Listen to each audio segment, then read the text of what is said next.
In the Pilates Republic at White Dog Studio, we start almost every mat workout with cat stretch because it wakes up the movement in the spine, but also it does things for you as an instructor in terms of class management that are really valuable. It brings your clients into the room and into their own experience very effectively. It puts them face down and in their own space in a simple unloaded movement where they can kind of come into the room.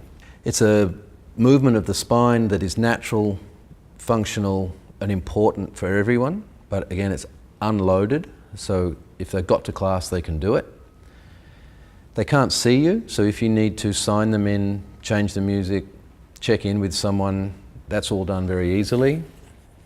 And it shows you how the people move. There is a quality of movement about it that will spill over into other exercises. If there's a hardness in their movement or a stiffness, you can just about guarantee that you'll see that in the way they move in other exercises. The two positions, flexion of the spine, if Liz does that now, the rounding of the back, and extension of the spine, or the arching of the back, are fundamental to Pilates and gymnastic and mostly yogic postures. So what you're training your client to do here is the building blocks of just about every movement and shape that they're going to make in subsequent exercises. Our thoracic spine is well designed for flexion, our lumbar spine not quite so much. And our cervical spine is well designed for just about everything. So you'll always see, give or take, the exceptions. People will flex easily in their thoracic spine, not so much in their lumbar spine. So you need to practice and find ways to teach people to get more movement in their lower back. And that's topics for other conversations. But cat stretch is powerful as a measure of people's spinal mobility. And it spills very easily into other exercises that test people's ability to control that mobility. So you see how much they can move their spine, and you'll also start to see how well they can control the spine in those different positions. It can also really easily be turned into a more challenging exercise. So obviously there's just the movement, and within the movement you can read the mobility of someone's spine. So, the lumbar spine should technically have 10 to 15 degrees of flexion available to it, which is flat from its neutral. This is a fairly flexible thoracic spine, but she's got a nice even curve through the thoracics. So then when she goes into extension, she should, by our anatomical design, be able to hit a flat thoracic, which she's just short of, so she's just a little bit flexed, and she's not quite extended enough in the lower back. So we could say about Liz's back that her whole extension of her whole spine is a little bit short, but it's at about the correct ratio between the lumbar and the thoracics. As she goes into flexion again, we can make this movement into a more challenging exercise by pressing her shins down, which will help her to get more posterior tilt, because when you press the shins down, the two joint hip flexors helps to tuck the tailbone under rather than what it would normally do to the hip. Pressing your arms down gets you your shoulder stabilizers, and if her hands and knees start to pull towards each other, and I ask her to do that as hard as she can, she's going to start feeling like she's working quite hard in what was a moment ago a very easy movement exercise. So then the same thing can be applied in the other direction, and in fact there's a really great little thing you can teach here, is that if she doesn't move the client's hands but she's pushing to straight arms and spinning her elbows back, she's going to start getting this retraction and depression of her shoulder blades, the broadening of her collarbones, and you can use that to teach for later. So even in here in cat stretch, you can start teaching details that you can ask clients to double click and open or find or replicate later in more complicated movement patterns.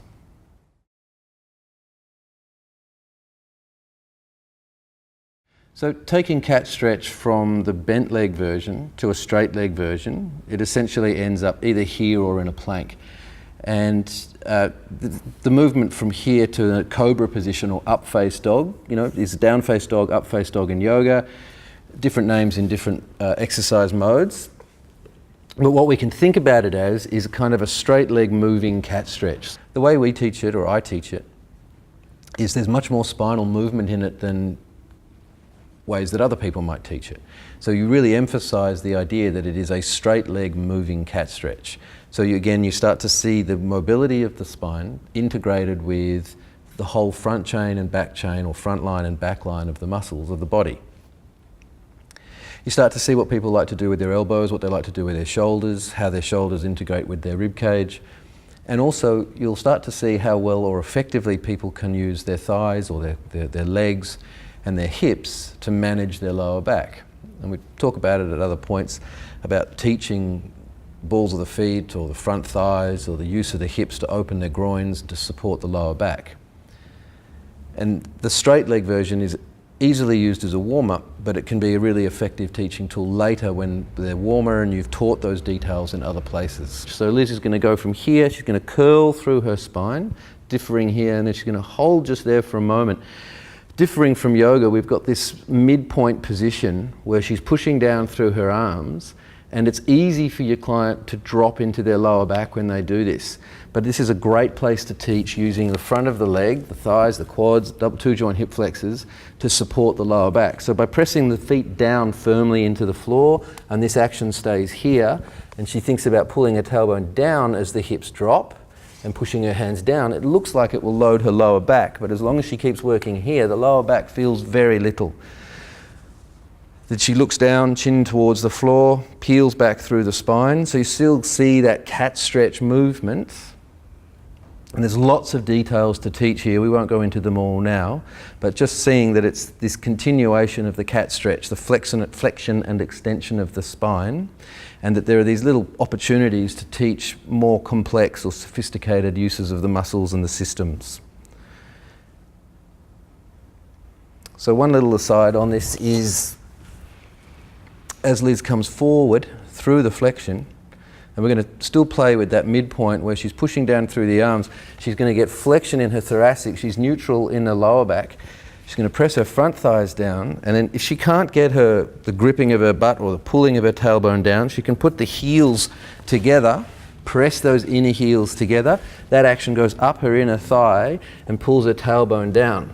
And you can teach it here or you can teach it elsewhere and come back to it, that the gripping of her butt, the pushing of the tailbone down opens her groins rather than dropping into the lower back. So you get quite a lot of work here, here and here, and then she can come out of there and reverse. So you start to get a hip flexor stretch driven by the hip extensors, and you can train your client, you can train yourself not to load the lower back in that position.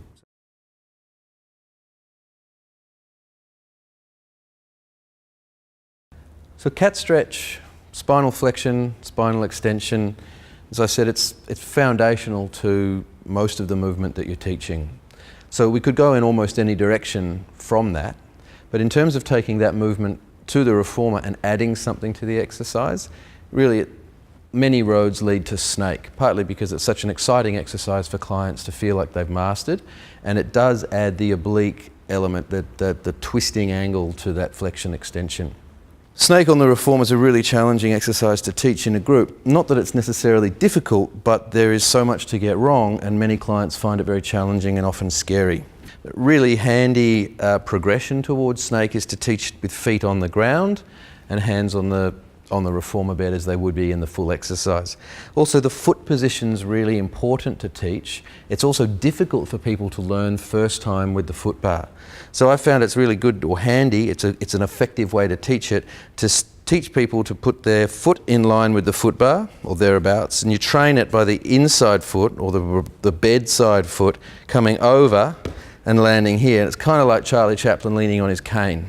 And then, when you've done that, take the hands down onto the reformer and practice moving the reformer with your feet in the snake position. Rounding and going through the spine, tailbone curling through, eyes and chest coming up. You can see she's on the diagonal, so currently her left obliques or left side of her rib cage, etc., is stretching and working in length and coming back through, from extension through neutral to flexion. The significance of the top foot is not obvious on the floor, but it's important to teach it. So getting a group of clients into snake is an exercise where you need to be really clear about what you want. You probably demonstrate it before they do it. You get them to face the reformer on a side where they can see you. You need to be on the far side of the room, and they climb onto the reformer bed. So 1, 2 feet, 1, 2 hands. So one hand on the shoulder pad on this side, the other hand wrapped around the outside edge of the bed. And then tell them to take the foot to the foot bar with the heel on the very back edge. They need to bend the bed leg, put their weight into their hands, and bring that other foot through. And you've taught this with the Charlie Chaplin feet. And then all of a sudden, when they move the carriage, this foot bar foot and the other foot form a brake for that movement. If they put their foot in another arrangement, they lose that brake. They will feel more unsafe. It's really important that they have that set up as the carriage goes out. If you can train that, the exercise is easy to teach. So in flexion, she takes the carriage out. You don't worry about the movement of the spine at first. You let them find the fuzzy picture, let them find the broad strokes or the gross movement. Carriage out, carriage in. We're on a one spring on a Stott reformer, so you have to work out your reformers. As they become more confident with the movement, you add the details. Firm thighs, belly in and up, curling through the spine, eyes and chest coming up into extension. Here you can teach all of your cat stretch movements, cat stretch details.